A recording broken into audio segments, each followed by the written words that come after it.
সুমাইয়া রাদিয়াল্লাহু আনহা যখন তিনি বিশ্বাস স্থাপন করলেন লা ইলাহা ইল্লাল্লাহ, আল্লাহ ছাড়া কোনো ইলাহা নাই, আল্লাহ ছাড়া কোনো মাবুদ নাই, মুহাম্মাদুর রাসূলুল্লাহ, মুহাম্মদ সাল্লাল্লাহু আলাইহি সাল্লাম আল্লাহ রাসূল, আল্লাহর হাবিব, এই কথা বলে যখন বিশ্বাস গ্রহণ করলেন, তখন আবু জাহেলের লোকেরা তাকে ধরে নিয়ে গেল। দেখেন সাহাবীদের ঈমান আপনি বুঝেন। আবু জাহেল তাকে ধরে নিয়ে গেল, হাত পা গুলি বেঁধে ফেলল। আবু জাহেল বলতেছে, সুমাইয়া তুই কি কালেমা ছাড়বি বেটা? এ সুমাইয়া, এ দাসী, তুই কি কালেমা ছাড়বি? হযরত সুমাইয়া তখন কি তো দাসী ছিলেন, সমাজের দাসীদের কোনো মূল্য ছিল না। এরে সুমাইয়া, কালেমা ছাড়বি না জীবন দিবি?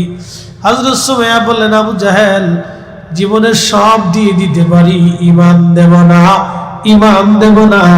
একবার জোরে বলা যাবে আল্লাহু আকবার। সাহাবীদের ঈমান কত দৃঢ় ছিল, পাহাড়ের মতো মজবুত। তখনও শরীয়ত আসে নাই, নামাজ আসে নাই, রোজা আসে নাই, হজ আসে নাই, যাকাত আসে নাই, সাদকা আসে নাই, বিধান আসে নাই, হালাল হারাম অতটা তেমন ভাবে আসে নাই। কেবল সুমাইয়া কালেমা পড়ছে, তখন ঠিক রাসূল দেখে তাদের ঈমান এত দৃঢ় হয়েছিল, মজবুত হয়েছিল। আবু জাহেল বলতেছে, জীবন দিবি না ঈমান দিবি? সুমাইয়া রাদিয়াল্লাহু আনহা বলেন, আবু জাহেল, আমার জীবন চলে যেতে পারে, কিন্তু যেই ঈমান গ্রহণ করেছি, যেই বিশ্বাস স্থাপন করেছি, সেটা কখনো ছেড়ে দেবার মতো না। আহা, সেদিন সুমাইয়া রাদিয়াল্লাহু আনহার গুপ্তাঙ্গে আবু জাহেল বর্ষা দিয়ে খুঁচিয়ে খুঁচিয়ে খুঁচিয়ে খুঁচিয়ে নির্মমভাবে তাকে হত্যা করা হয়েছিল, শহীদ করা হয়েছিল। তিলে তিলে খুঁচিয়ে খুঁচিয়ে একজন নারীকে নির্মমভাবে, পৈশাচিকভাবে তার গুপ্তাঙ্গে খুঁচিয়ে খুঁচিয়ে তাকে হত্যা করা হয়েছিল। জানেন কত নির্দয়, কত নিকৃষ্টভাবে তাকে কষ্ট দেওয়া হয়েছিল। তারপরে সুমাইয়া শুধু ডেকে ডেকে বলতেছিল, ইয়া রাব্বি, যে সত্য আমি আমার কলবে ধারণ করেছি, আল্লাহ আমাকে সত্যের উপরে প্রতিষ্ঠিত থেকে আমার মৌত দিয়ে দেন। আল্লাহ, ওরা আমাকে হত্যা করতেছে, কঠিন কষ্ট দিচ্ছে, আল্লাহ আমাকে আমার কাল থেকে ঈমানকে উঠিয়ে নিয়েন না। আল্লাহ, এই ঈমানের উপরে, বিশ্বাসের উপর আমাকে যাওয়ার তৌফিক দেন। এই জন্যই আল্লাহ তাদেরকে ভালোবেসে বললেন, মুসলমানরা, তোমরা সেইভাবে ঈমান আনো যেইভাবে আমার সাহাবীরা ঈমান আনছে। একসাথে বলা যাবে না আল্লাহু আকবার। আপনি সাহাবীদের ছোট্ট ভুল দেখেন, ছোট্ট ত্রুটি দেখে বিরাট বুজুর্গ সেজে গেছেন। সাহাবীরা একটা মুহূর্তের জন্য রাসূলের দর্শে যত সময় দিয়েছে, আপনার আমার সারা জীবনের ইবাদত সমান হবে না। কথা কোন ঠিক না?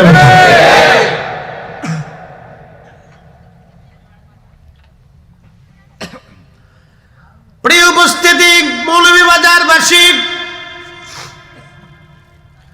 হযরত সুমাইয়া জীবন দিয়ে দিলেন, শহীদ হয়ে গেলেন। সুমাইয়া কিন্তু কালেমা দেন নাই, ঈমান ছাড়েন নাই। সবের স্বামী হযরত ইয়াসারকে ধরে আনা হলো। হযরত ইয়াসারকে ধরে এনে তার পা বাঁধা হলো, হাত বাঁধা হলো, দুই পায়ের মধ্যে রশি বেঁধে হযরত ইয়াসারকে দুই উটের গলার মধ্যে বেঁধে দিয়ে উট দুইটা দুই দিকে ছেড়ে দেওয়া হলো। আবু জাহেল বলল, ইয়াসার, তোমার স্ত্রী সুমাইয়াকে শহীদ করে দিয়েছি, তুই যদি বাঁচতে চাস তো কালেমা ছেড়ে দে।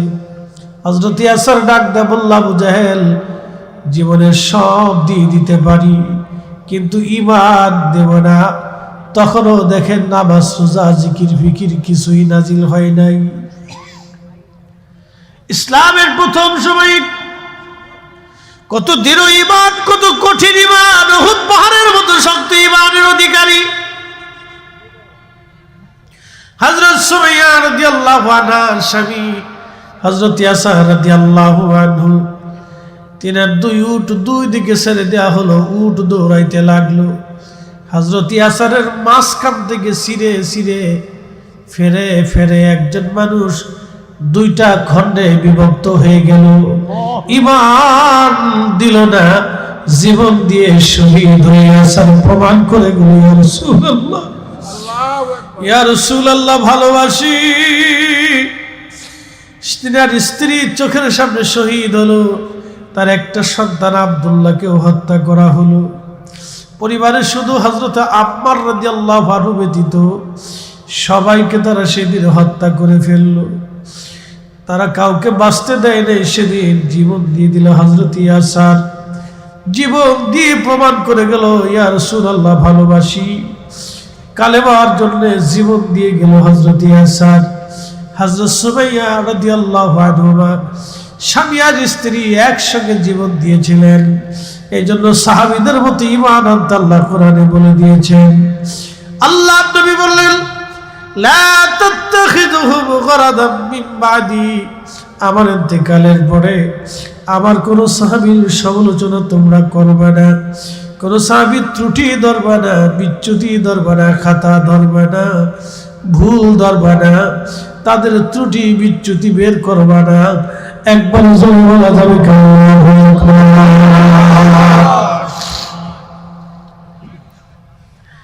রাসূলের আরেকজন ছোট্ট সাহাবীর জীবনী আপনাদেরকে শোনাই। এইভাবে কত সাহাবী নিজের জীবন দিয়ে দিলেন, সন্তান দিয়ে দিলেন।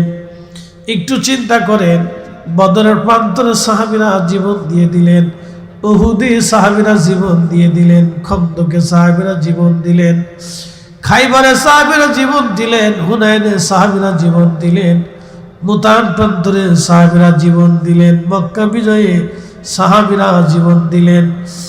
বহু যুদ্ধে সাহাবীদের জীবন চলে গেল, তারপর সাহাবীরা ঈমান ত্যাগ করেন নাই, রাসূল ছেড়ে দেন নাই, নবীর দরজা ছেড়ে দেন নাই। এই জন্য সাহাবীদের কোনো ভুল ত্রুটি ধরা যাবে না, তাদের ভুল ত্রুটি বের করা যাবে না। তারা আমাদের আদর্শ, তারা আমাদের অনুসরণীয় অনুকরণীয়। কথা বলেন ঠিক কিনা?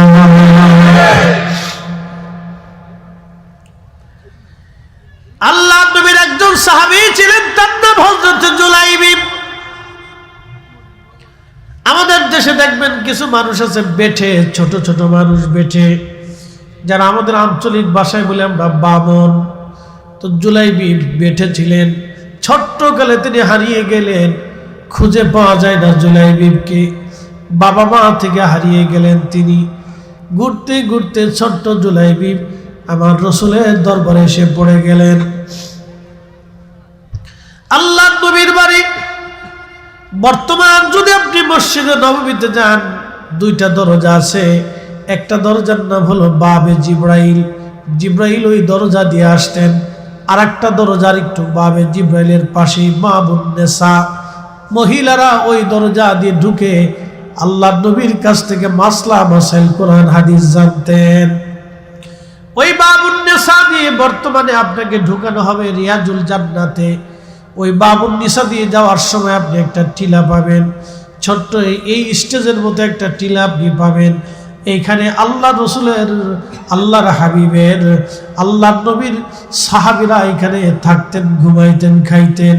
এইখানে তৎকালীন সময় একটা গাছ ছিল, এই গাছের নিচে তারা বিশ্রাম করতেন, এই গাছের নিচে তারা ঘুমাইতেন, এই গাছের নিচেই তারা থাকতেন। এই জায়গাটাকে বলা হতো আহলে সুফফাদের জায়গা। যাদের বাড়ি ছিল না, ঘর ছিল না, স্ত্রী ছিল না, সন্তান ছিল না, বাবা মা ছিল না, জমি জমা ছিল না, দেশ ছিল না, তারা একবারে নিঃসম্বল হয়ে, দুনিয়া বিরাগী হয়ে আল্লাহ নবীর বাড়িতেই তারা থাকতেন। পাইলে খাইতেন, না পাইলে না খেয়ে থাকতেন। একসাথে বলবেন আল্লাহু আকবার।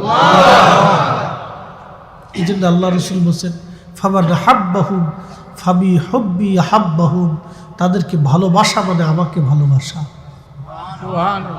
বুঝতে পারছেন? এমনিতে বলেন নাই তো, আপনাকে বুঝতে হবে তাদেরকে ভালোবাসা, রাসূলকে ভালোবাসা। আসলে খাইতো, না আসলে না খেয়ে থাকতো। তার ভিতরে একজন সাহাবী ছিলেন হযরতে আবু হুরায়রা। তিনি বলতেন, ক্ষুধার যন্ত্রণায় কাতর হয়ে পেটের মধ্যে পাথর চেপে আমি কাপড় দিয়ে পেঁচিয়ে বেঁধে মসজিদে নববীতে উপর হয়ে চাপ দিয়ে পড়ে বসে থাকতাম, যাতে ক্ষুধার যন্ত্রণা নিবারণ হয়। আপনি বুঝেন তো? এই জন্য আল্লাহ কোরআনে বলছেন, তাদের মতো ঈমান আনো। আপনি সমালোচনা করতে পারেন না, ত্রুটি না, বিন্দু মাত্র না, অসম্ভব, কোনো মতেই না। আল্লাহ তার রসুল এই অধিকার আমাদেরকে দেয় নাই। এই উম্মতের কোন আলেম এটা সাহসই করে নাই, কোন আলেম এটা সাহস করে নাই, কোন ওলিও সাহস করে নাই। না খাজা বাবা আজমিরি, না মুজাদ্দিদ আল ফিসানি সিরহিন্দি, না বাহাউদ্দিন নকশবন্দ বুখারী, না হযরতে হুজুর গাউসে বাগ মুহিউদ্দিন আব্দুল কাদের জিলানী, না ইমামুল আজম, না ইমাম শাফিঈ, না হাম্বলি, না মালিকি। পৃথিবীর লক্ষ লক্ষ আলেম ওলামা, শাইখুল হাদিস, মুহাদ্দিস, বড় বড় আলেম ওলামা, লক্ষ লক্ষ হাদিসের হাফেজরা সমালোচনা করতে সাহস করেন নাই, সাহসই আনেন নাই যে কি করে তাদের ভুল ধরব। অথচ তারা ক্ষুধা যন্ত্রণা অভাব বরণ করে রসুল করিমের সামনে বসে থাকতেন, জিহাদে অংশগ্রহণ করতেন। কি খাবে না খাবে সেই চিন্তা না, যুদ্ধের ময়দানে দীর্ঘদিন খেয়ে না খেয়ে তারা আল্লাহ রসুলের ডানে বামে থেকে জিহাদের ময়দানে যুদ্ধ করে শহীদ হয়েছে। এই সমস্ত সাহাবে কেরামের সমালোচনা করা মানেই আল্লাহর জাহান্নামকে কিনে নেওয়া। কথা বলেন ঠিক না বেটি? সাহস কি করে হয়?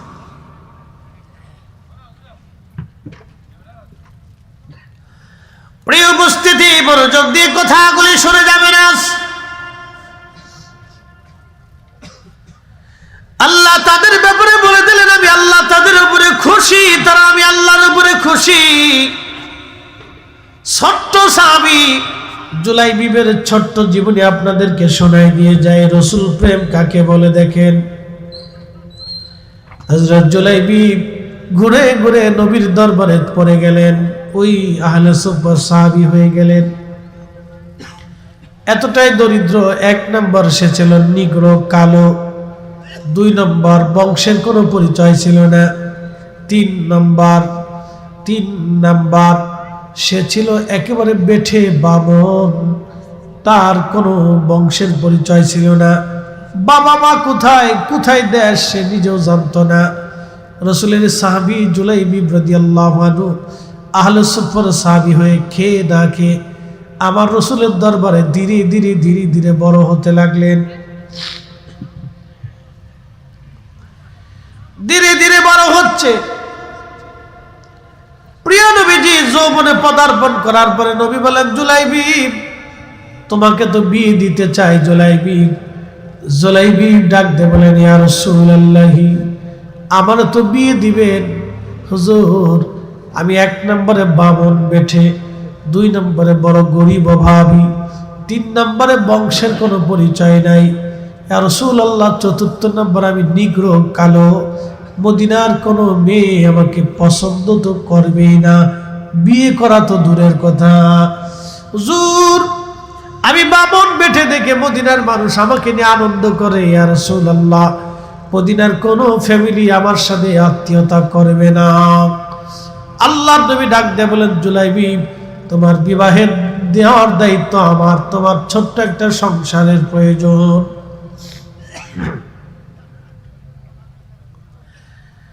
কিছুদিন পরে প্রিয় নবীজি মদিনার এক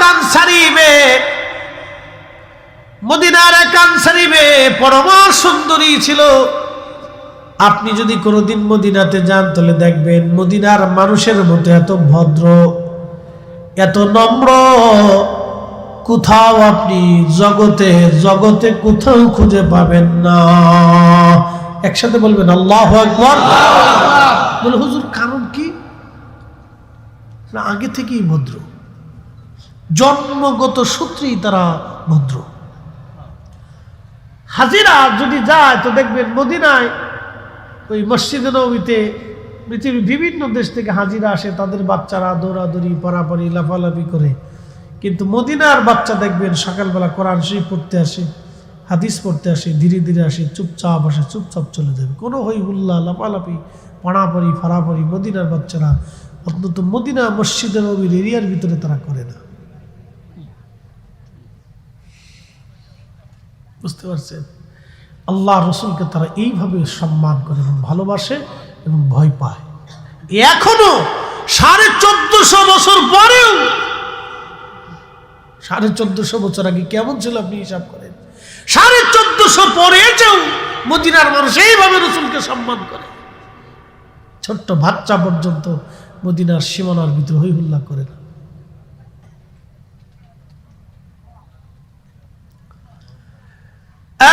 বাজারে মুসলমান জুলাইবি বিয়ে করবে, নবীজি পাত্রী পছন্দ করেছে এক আনসারী সাহাবীর পরমা সুন্দরী মেয়ে। আনসারী সাহাবীকে নবী ডাক দিয়ে বললেন, সাহাবী তুমি কি তোমার মেয়েটাকে বিবাহ দেবা? সাহাবী ভাবছে হুজুর রাসূল বুঝি বিয়ে করবে। সাহাবী ডাক দিয়ে বলেন, ইয়া রাসূলুল্লাহ আপনি আমার সাথে আত্মীয়তা করবেন, আমার জীবনের পরম সৌভাগ্য রাসূল আমার কন্যাকে বিয়ে করবে, আমার সাথে আমার রাসূলের রক্তের সম্পর্ক হবে, এর চাইতে বড় পাওয়া আমার জীবনে আর কি হতে পারে ইয়া রাসূলুল্লাহ। নবীজি ডাক দেয় বলেন, সাহাবী আমি বিয়ে করতে চাই না রে সাহাবী, আমার সাহাবী জুলাইবিবের জন্য তোমার মেয়েকে পছন্দ করেছি।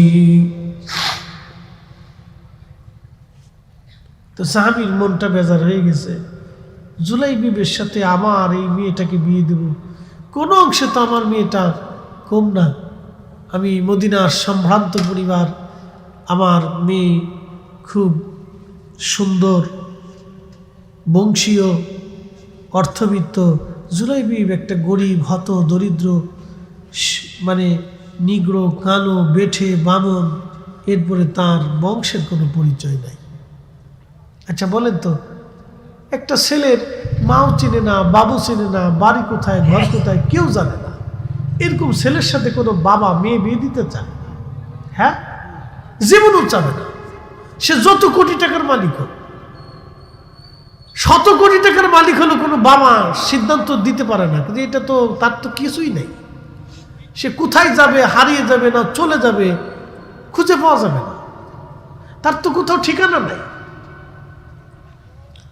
তো সাহাবী ওইরকম চিন্তায় পেরেশান করে বলেন, ইয়া রাসূলুল্লাহ আমার স্ত্রী আছে, তার সাথে পরামর্শ ছাড়া আমি কোনো সিদ্ধান্ত দেব না। দেখেন, যে সাহাবীরা জীবন দিয়ে ভালোবাসে সেই সাহাবী এই উত্তর দিয়ে বসছে। এখন আপনি বলেন, এই কথার উপরে আমরা কি এই সাহাবীর ভুল ধরতে পারি, তার মন্দ বলতে পারি?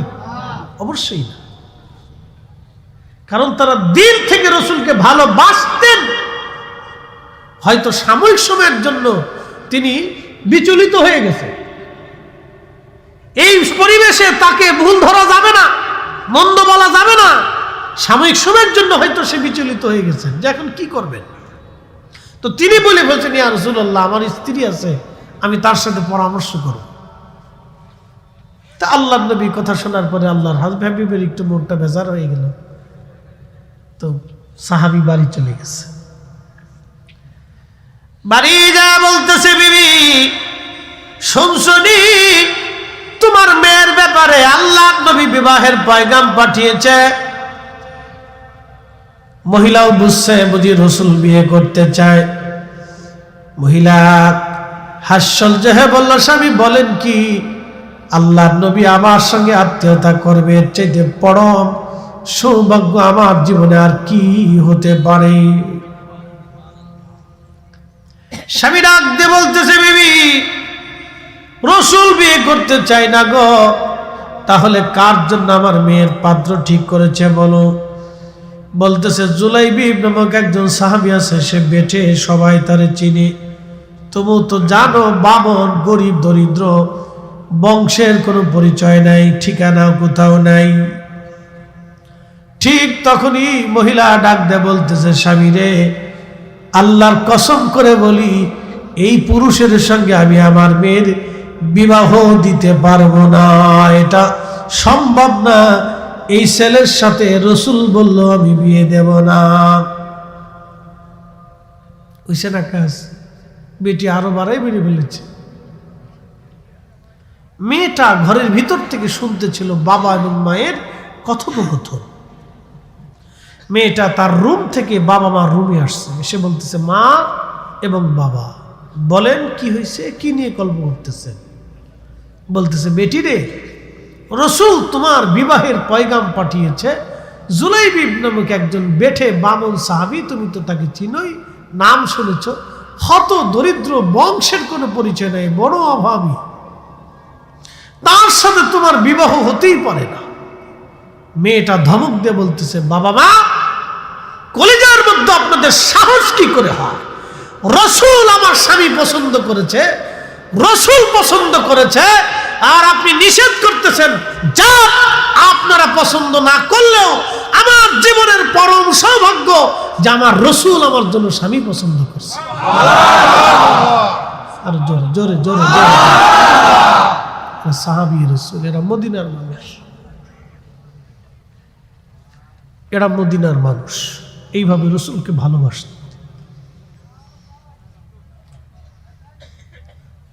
বাবা মার সন্তানের প্রতি বেশি মহাব্বতে তারা কিন্তু আল্লাহ রসুলের কথাকে ডাইভার্ট করতে গেছিলেন, কিন্তু মেয়ে তাদের হুঁশ ফিরিয়ে দিচ্ছে।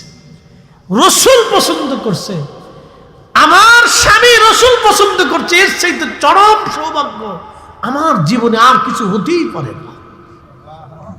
একসাথে বলবেন আল্লাহু আকবার। এই জন্য আল্লাহ বলছেন, আমিনু কামা আমানান নাস, আমার সাহাবীরা যেইভাবে ঈমান আনছে তোমরা সেইভাবে ঈমান আনো। এই স্থানে যদি আমরা হতাম তাহলে আমরা বলতাম, এই মেয়ে চুপ করো, তুমি বেশি বুঝো না, আমরা বেশি বুঝি। কি কথা বলেন না কেন? কিন্তু তখনই বাবা মার হুঁশ ফিরে আসছে, তখনই বাবা মা বলতেছে, হ্যাঁ মেয়ে, কথা তো সত্য। তখনই বাবা দৌড় দিচ্ছে, সাহাবী দৌড়ে আল্লাহ রসুলের সামনে যে বলতেছে, ইয়া রাসূলুল্লাহ, ভুল হয়ে গেছে, আমার মেয়েটা আপনার প্রস্তাবে রাজি, হুজুর আপনি বিবাহের ব্যবস্থা করেন, আমিও রাজি।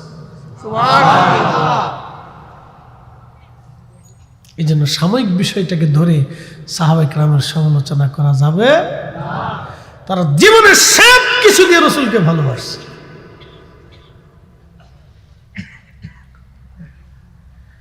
ঠিক তখনই আল্লাহর নবী ডাক দিছে, জুলাইবিব, তোমার বিবাহের সামানা জোগাড় করো।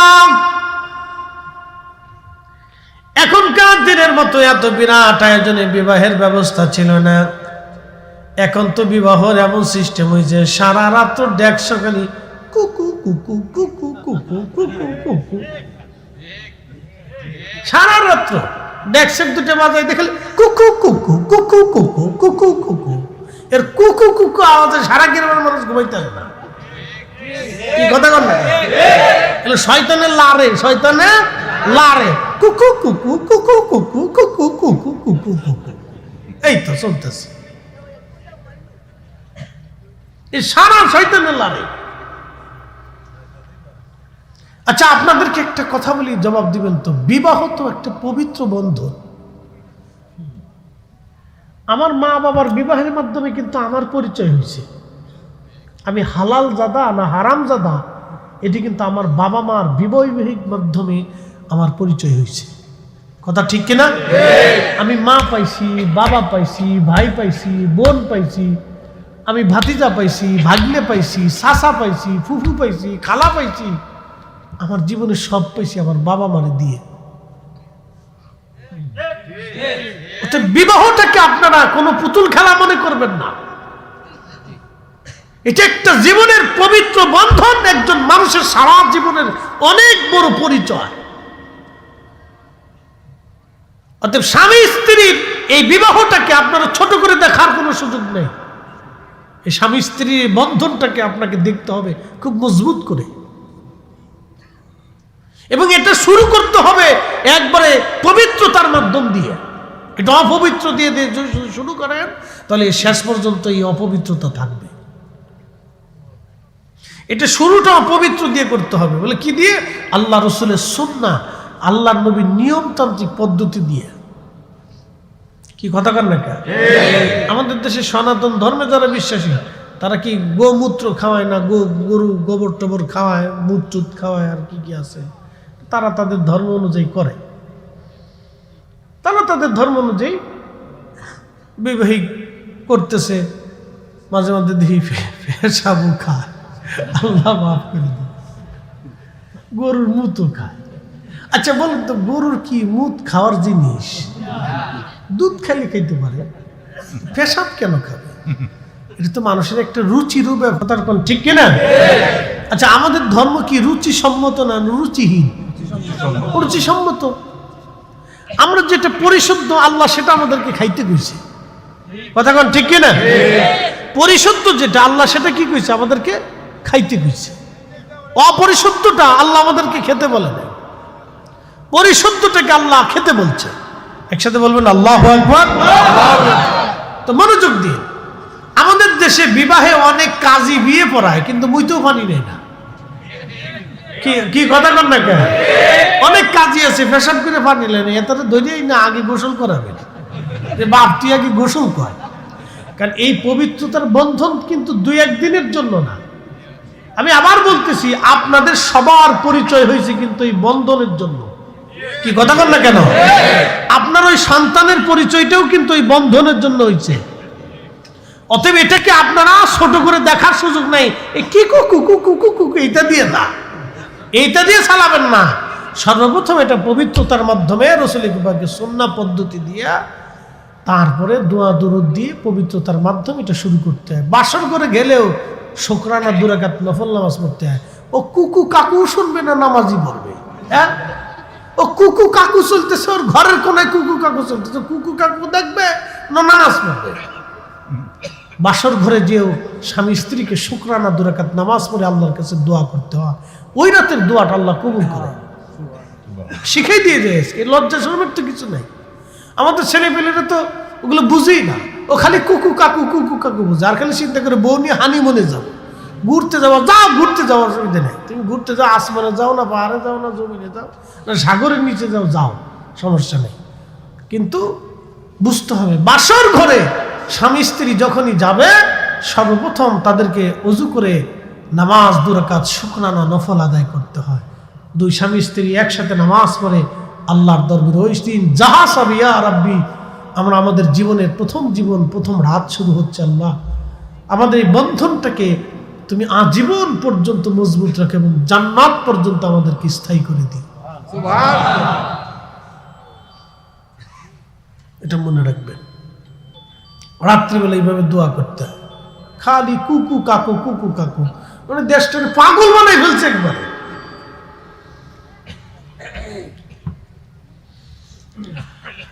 প্রিয় উপস্থিতি, মনোযোগ দেবেন। হাজিরিন, বৈবাহিক জীবনটাকে ছোট করে দেখার কোনো সুযোগ নাই। এটা আমাদের জীবনের পরিচয়, জীবনের বন্ধন। আমরা আমাদের পরিচয় পেয়েছি বাবা মার বৈবাহিক বিবাহের হালাল পদ্ধতির মাধ্যমে। আল্লাহ আমাদের জীবনের পরিচয় দিয়েছে। অতএব ছেলে মেয়েদের বিবাহটাও আপনারা দিবেন পবিত্র বৈবাহিক বন্ধনের মাধ্যমে। আল্লাহ নবী, আল্লাহর হাবিব সাহাবীকে ডাক দেয়, বলেন জুলাইবি, তুমি বিবাহের সামানা জোগাড় করো। সাহাবী গরিব মানুষ ছিলেন, হত দরিদ্র, অনেক কষ্ট করে তিনি বিবাহের সামানা জোগাড় করলেন। ধনী ধনী সাহাবীরা কিছু কিছু দিয়ে তার বিবাহের ব্যবস্থা হয়ে গেল। বিবাহের যখন ব্যবস্থা হলো, আল্লাহর নবী বিবাহ পড়াইলেন মসজিদের ভিতরে। ইজাব কবুল হয়ে গেল। নবীজি খেজুর ছিটে সবাইকে খাওয়াইলেন, সবাইকে খেজুর খাওয়াইলেন। অর্থাৎ আল্লাহর নবী সবাইকে খেজুর দিলেন, মিষ্টান্ন হিসেবে খেজুর আল্লাহর নবী খাওয়াইলেন। আল্লাহর হাবিব খেজুর খাওয়ানোর পরে নবীজি ডাক দিয়ে বলতেছে, সাহাবীরা, জিহাদের দামামা বেজে গেছে, যুদ্ধের দামামা বেজে গেছে, তোমরা আমার সাথে কারা কারা যুদ্ধে যাবা, চলে আসো। দেখেন, জুলাইবিবের কেবল বিয়ে হলো। হযরত জুলাইবিব রাদিয়াল্লাহু আনহু যখনই শুনতে পারলেন আল্লাহর নবী নিজে জিহাদের ময়দানে চলে যাবে, জুলাইবিব চিন্তা করলেন না যে নবীর জন্য জীবন পাইলাম, সংসার পাইলাম, স্ত্রী পাইলাম, শ্বশুর বাড়ি পাইলাম, আত্মীয়তার বন্ধন পাইলাম, ওই নবী জিহাদের ময়দানে চলে যাবে আর আমি শ্বশুর বাড়ি ঘুরে বেড়াবো, ভালো মন্দ খেয়ে বেড়াবো, তা হবে না। আমি রাসূলের সঙ্গে জিহাদের ময়দানে চলে যাব। হযরত জুলাইবিব বউ রেখে দিয়ে জিহাদের ময়দানে আমার রাসূলের সঙ্গে চলে গেল। একবার জোরে বলা যাবে কি আল্লাহু আকবার।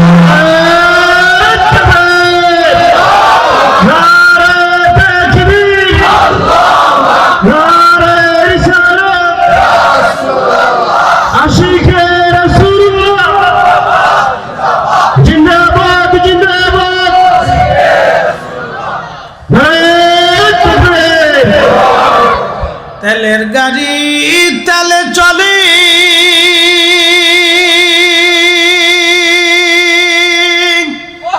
হাওয়ার গাড়ি হাওয়ায় উড়ে, বিনা তেলে চালাই গাড়ি নবী সুলাইমান।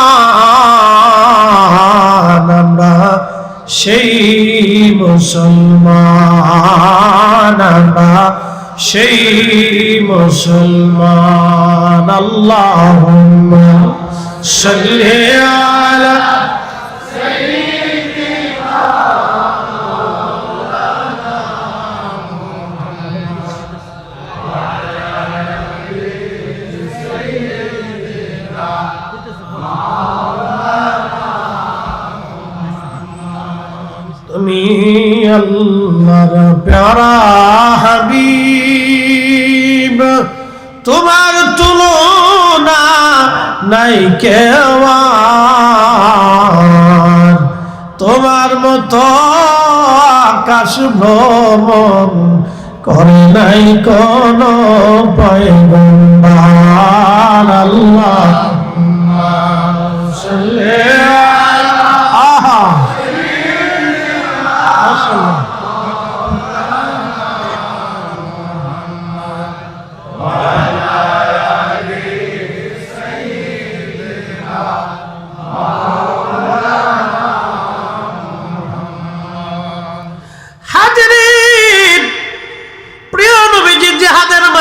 চলে গেলেন, সাহাবী জুলাইবিব চলে গেলেন। শুনে যাবেন আজ দেহ থাকলে ইমানদার হওয়া যায় না, অনেক বড় শক্তির অধিকারী হইলে মুজাহিদ হওয়া যায় না। মুজাহিদ হতে হলে আপনাকে অনেক বড় হৃদয়ের অধিকারী হতে হবে, ঠিক কিনা? জুলাইবিব কোন লেখাপড়া নাই, ছোট্ট বামন বেঠে নিগ্র কালা, কিছুই তার নাই। ইশকে রাসূলের তাড়না, ইশকে রাসূল এতই গভীর ছিল, মদিনার পরমা সুন্দরী স্ত্রীর দিকেও একটা নজর তিনি তাকান নাই। একটাই বক্তব্য, রাসূল জিহাদের ময়দানে চলে যাবে আর আমি জুলাইবিব শ্বশুর বাড়ি কাটাবো, তাহা হয় না। আমিও রাসূলের সঙ্গে জিহাদের ময়দানে চললাম। চলে গেলেন জুলাইবিব জিহাদের ময়দানে, যুদ্ধের ময়দানে চলে গেলেন। ইমাম ইবনে কাসির তাফসীর ইবনে কাসিরের মধ্যে এসেছে, প্রচন্ড যুদ্ধ হলো, প্রচন্ড জিহাদে বহু সাহাবী শহীদ হয়ে গেলে। বহু সাহাবী শহীদ হয়ে গেলেন, প্রচন্ড জিহাদে বহু সাহাবী শহীদ হয়ে গেলেন।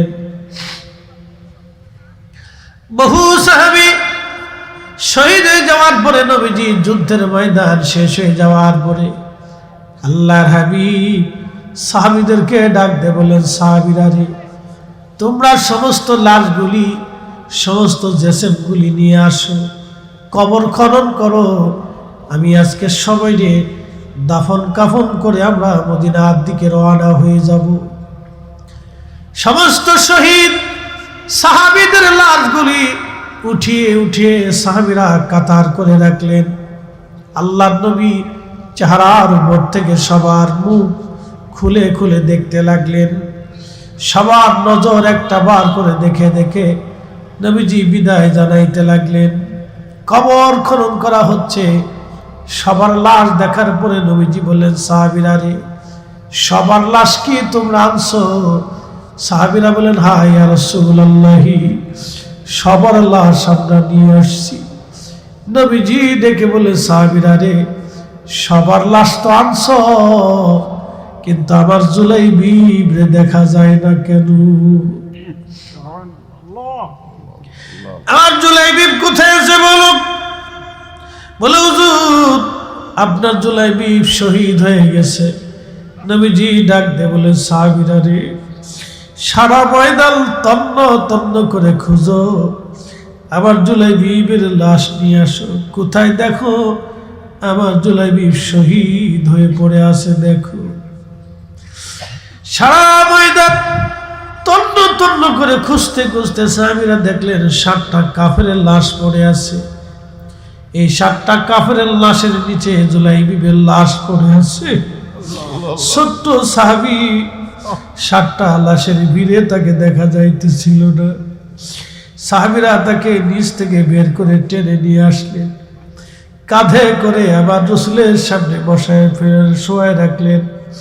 আল্লাহ নবীজির চোখ বে বে বে বে পানি পড়ে পড়ে দাড়ি ভিজে যাচ্ছিল। বলতেছিলেন সাহাবীরা রে, মা হারা, বাবা হারা, সংসার হারা, জীবন হারা ছোট্ট জুলাইবিব আমার দরবারে বড় হয়েছে।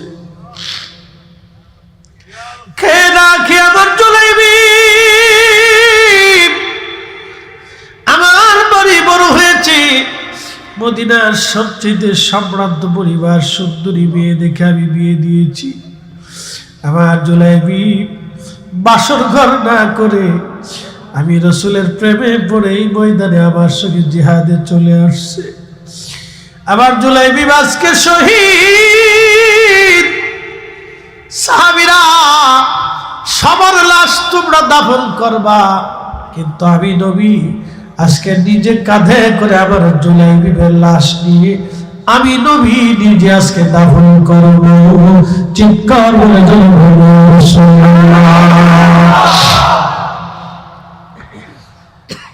সাহাবীরা বলতেছেন সবার লাশ কবরে নামানো হলো, নবীজি নিজে কাঁধে করে জুলাইবিবের লাশ।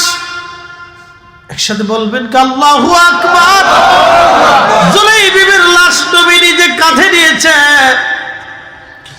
উম্মতের লাশ নবীর কাঁধে, রাসূল নিজে কাঁধে করে জুলাইবিবকে নিয়ে হেঁটে হেঁটে কবরের দিকে যাইতেছিলেন। চোখের পানি বেয়ে বেয়ে পড়তে লাগতেছে। সাহাবীরা রে, আমার জুলাইবিবকে মদিনার সুন্দরী মেয়ে দেখে বিবাহ দিয়েছি। সাহাবীরা আমার জুলাইবিব সব ফলায় ময়দানে এসে শহীদ হয়ে গেছে। হে রাসূল তোমায় ভালোবাসি, অন্তরে শুধু মুখে নয়, জান্নাতের আশায় নয় হে রাসূল, জাহান্নামকে ডরি না।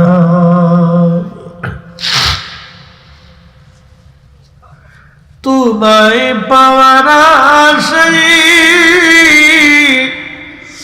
মন ছুটে যায় মদিনায়, তোমায় পাওয়ার আশায়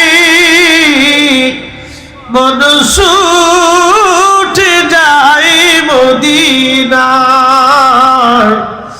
এ আশিকে দিদার দাও না,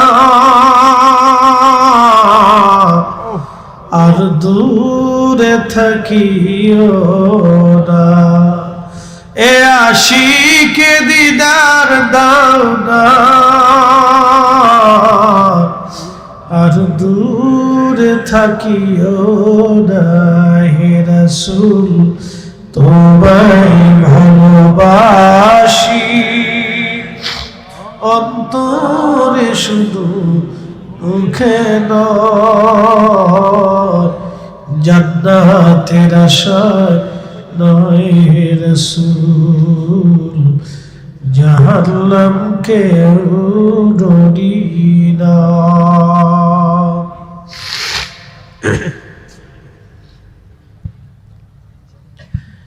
জুলাইবিবকে দাফন করে নবী চলে আসছে। যেই মেয়েটা রাসূলের কথায় জুলাইবিবের মতো একজন বামন বেঠে মানুষকে বিয়ে করলো, আল্লাহর নবী মসজিদে নববীর মধ্যে বসে বসে কাঁদতেছিলেন, হাত বাড়িয়ে দোয়া করতেছিলেন, ইয়া রাব্বি, আমার কথায় একটা মেয়ে জুলাইবিবকে বিয়ে করলো, ইয়া আল্লাহ, আমার জুলাইবিব জিহাদের ময়দানে শহীদ হয়ে ঘুমিয়ে গেল।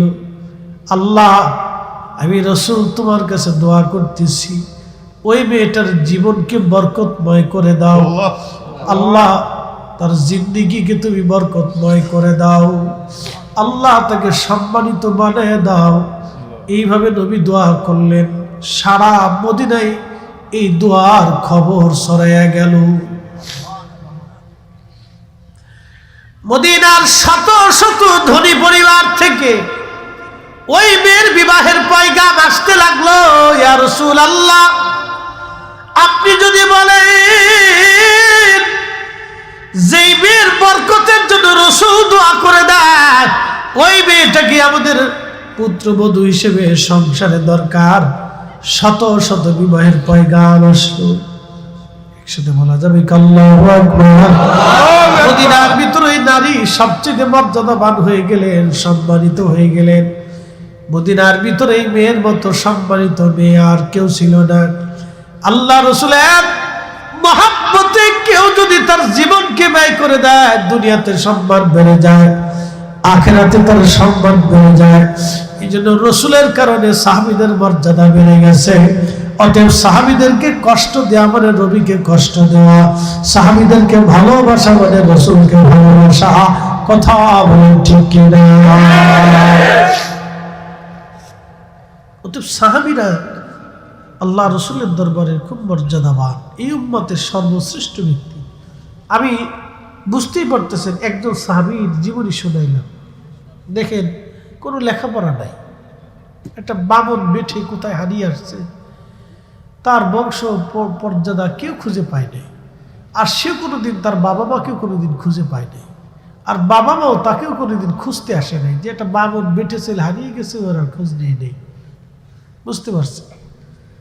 তো সেই সাহাবী জুলাইবিব রাদিয়াল্লাহু আনহু, আল্লাহ স্বর্ণাক্ষরে তার কথাগুলি লেখা আছে। তার সম্পর্কে কোরআনের একটা আয়াত আল্লাহ নাজিল করছে। একসাথে বলবেন আল্লাহু আকবার। এই মুহূর্তে আয়াতের কোন সূরার আয়াতটা আমার স্মরণে নাই। আয়াত আল্লাহ নাজিল করছে, তার তাফসীরে আমি তার জীবনের ঘটনাটা পড়ছিলাম। উপস্থিতি, এই জন্য আপনাদেরকে বলবো হাজিরিন, সাহাবীরা হচ্ছে সত্যের মাপকাঠি। কথা বলেন ঠিক কিনা? সাহাবীরা সত্যের মাপকাঠি। আল্লাহ নিজে তাদেরকে মাপকাঠি বানিয়ে দিয়েছে, আমি দেইনি। সাহেব কেবলা ফুলতুলি রাহিমাহুল্লাহ দেয়নি, আল্লাহ নিজে দিছে। কথা ঠিক কিনা? কোন পীর ওলি বুজুর্গ উলামা ফুদালা দেন নাই, দিয়েছেন আল্লাহ সরাসরি নিজে, এবং আল্লাহ রসুল দিয়ে গেছে। অতএব তাদের ব্যাপারে আমাদের বক্তব্য থাকবে সুস্পষ্ট। তারা উম্মতের শ্রেষ্ঠ ব্যক্তি। প্রিয় উপস্থিতি, এইভাবে অনেক সাহাবী, আমি কয়জনের কথা বলবো, কয়জনের নাম বলবো, অনেক সাহাবী। তার ভিতরে আরেকজন সাহাবীর কথা বলে দিয়েছে, শেষ। একসাথে বলেন তো আল্লাহু আকবার। আচ্ছা বলেন তো, আমরা অর্থ করি পাগল না? কথা কন না কেন? শ্রোতা বক্তা সবাই কিন্তু টাকার পাগল। কি জোরে বলে? শ্রোতা বক্তা সবাই কি টাকার পাগল? আমরা বাদ দিইনি, কিন্তু আমি বড় পাগল। শ্রোতা বক্তা সবাই টাকার পাগল। কেউ বউয়ের পাগল, কেউ বাচ্চার পাগল, কেউ জমির পাগল। এক একজনে এক এক নেশা। কেউ টাকা হইলে জমি রাখে, কেউ টাকা হইলে বাড়ি করে, কেউ টাকা হইলে গাড়ি কিনে। আবার আমরা যারা ইয়াং জেনারেশন ছোট পোলাপান আছে, এরা সব মোটরসাইকেলের পাগল, ভালো একটা মোবাইলের পাগল। কি কথা কর না কেন? পুরুষরা হলো মোটরসাইকেলের পাগল, আর মেয়েরা হলো ভালো একটা মোবাইল পেলে পাগল। কেমনে টিকটক বানাইবো তার পাগল। ওরে বাপরে বাপ, সর্বনাশ! কি পরিমাণে যে বেহাপনা, এটা বোঝা যায়। কি কথা কর না কেন? এটা চলতেছে আজকে। তো মনোযোগ দিয়ে, তো রাসূলের একজন সাহাবী ছিলেন, তার নাম সালমান ফারসি। 250 বছর জীবনে হায়াত পেয়েছি। না বাড়ি যে এখন গেছে মনে হলো এখানে বলার দরকার। কত বছর ভাই? 250 বছর। আমরা বাসন কত বছর? এখানে 100 বছর কেউ আছে ভাই? 100 বছরে কেউ আসেনি? নাই। অর্থাৎ কাছাকাছি 80, 90, 95 এরকম, কিন্তু 100 বছর নাই। থাকলেও বোঝার কায়দা নাই। ধরেন 100 বছর নাই, তো 100 বছর আগে যারা দুনিয়াতে ছিল তারা সব কবরে চলে গেছে। আগামী 100 বছর পরে আমরাও কবরে চলে যাব। তো এই সাহাবীর হায়াত হলো 250 বছর। আল্লাহু আকবার। তো 250 বছরের জীবন যখন শেষ, তখন তিনি ইরাকের গভর্নর ছিলেন। প্রত্যেক মাসে 6000 দিরহাম বেতন পাইতেন, গভর্নরি ভাতা। 6000 দিরহাম বেতন পাইতেন। তো যেই দিন বেতন পাইতেন তারপরের দিন সকালবেলা ফজরের নামাজ পড়ে ইরাকের যত গরিব মানুষ আছে সবাইকে ডাইকে নিয়ে সব গরিব মানুষের মধ্যে টাকাগুলি বন্টন করে দিতেন। আর আমাদের নেতারা খালি সুইস ব্যাংকে টাকা পাঠাবে আর বেগম পাড়া বাড়ি বানাবে। এই জন্য আমাদের কপালের কোনো পরিবর্তন হয় না। কথা কন না, ঠিক কিনা? কোনো পরিবর্তন নেই। ওর সাথে ইউরোপ, আমেরিকা, লন্ডন, ব্রিটেন যায় দেখেন, ওদের নেতারা 1 টাকাও চুরি করে না, অথচ খ্রিস্টান। আর আমরা নেতারা মুসলমান, চুরি করতে করতে জান শেষ, টাকার জান শেষ করে ফেলেছে।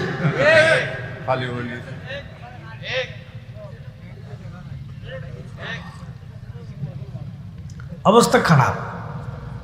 শোনেন, এই কোনটা ভালো আমি নিজেও জানি না। স্বাধীনতার পর থেকে এই পর্যন্ত ভালো পাইলাম না। আগামীতে কপালে আমাদের কি আছে তাও জানি না, কইতে পারতেছি না কোনটা ভালো কোনটা মন্দ। 5 বছর পরে বোঝা যাবে।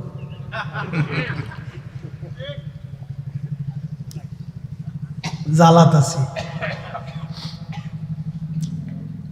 তো সালমান ফার্সি রাদিয়াল্লাহু আনহু ইন্তেকাল করার সময় খুব কাঁদতেছে। তো সাহাবে কেরাম বললেন, হুজুর, আল্লাহ রসুল আপনার খুব ভালোবাসতেন, আপনি রসুলের খুব আশিক মর্যাদাবান সাহাবী, তো কাঁদতেছেন কেন? বলতেছে, বলো তো কিয়ামতের ময়দানে আমি রসুলের সামনে কোন চেহারা নিয়ে দাঁড়াবো? চিন্তা করেন তো, সাহাবী সাহাবী। এই জন্য আল্লাহ রসুল, আল্লাহ আল্লাহ ফি আসহাবি, তোমরা সাহাবীদের ব্যাপারে আল্লাহকে ভয় করো। সাহাবী বলতেছে, আমি কিয়ামতের ময়দানে আমার রসুলের সামনে কোন চেহারা নিয়ে দাঁড়াবো বলো তো? বলে, কেন, কি হয়েছে? নবীজি দুনিয়ার থেকে যাওয়ার সময় সমস্ত সম্পদ আল্লাহর রাহে দান করে দিয়ে গেছে। আমি ইন্তেকালের সময় কত সম্পদ জমা হয়েছে, রসুল যদি জিজ্ঞাসা করে কি জবাব দিব বলো তো? তো বলতেছে, কি জমা হয়েছে? কয়, দেখো আমার মাথার পাগড়ি, আমার গায়ের জুব্বা, একটা আবা, একটা লাঠি, একটা ওই কাঠের পানির পিয়ালা, আর একটা কাঠের বাসন। কয় হাজার টার কোটি টার সম্পদ। একটা কাঠের বাসন, আর একটা কাঠের পিয়ালা, আর একটা কাঠের লাঠি, আর একটা ফাগড়ি, আর একটা জুব্বা, আর এই জুব্বার উপরে যে আবাগাই দিছে না, আমার আগে সালি সাহেব যেটা আবাগাই দিছে না, ওই আবা। কয়শো কোটি টার মাল। কিন্তু কানতেছে। যালিকা লিমান খাশিয়া রাব্বা, তারা আল্লাহকে ভয় করত। যে আমি রসুলের সামনে কোন চেহারা নিয়ে দাঁড়াবো, হাই হাই জবাব কি দেবো আমি যদি রসুল আমাকে জিজ্ঞাসা করে? ভয় পাইতেছে, খুব কাঁদতেছে। সালমান ফার্সি ডাক দিয়ে বললেন, সাহাবীরা, আমার ইন্তেকালের পরে আমার জুব্বা দিয়ে, আমার আবার কাপড় দিয়ে তোমরা আমার কাফন দাফন করবা, কাফন বানাবা। বাকি সব যা থাকবে, আমার একটা পানির পেয়ালা, কাঠের পেয়ালা, হাতের লাঠি, আমার পাগড়ির অবশিষ্ট কাপড়, আমার জুব্বা এবং আবার অবশিষ্ট কাপড়, এই সবগুলি তোমরা গরিব মানুষের মাঝে দান করে দিবা। সাবধান, কোনো কিছু নিয়ে আমি কবরে যেতে চাই না। আমার রসুল সব কিছু আল্লাহর রাস্তায় দান করে দিয়ে কবরে চলে গেল, আমিও আল্লাহর রাস্তায় দান করে দিয়ে কবরে চলে যাব। আমি কিছুই নিয়ে কবরে যাব না। একবার জোরে বলা যাবে কি রাসূলুল্লাহ? একবার জোরে বলেন আল্লাহু আকবার। তেলের গাড়ি তেলে চলে,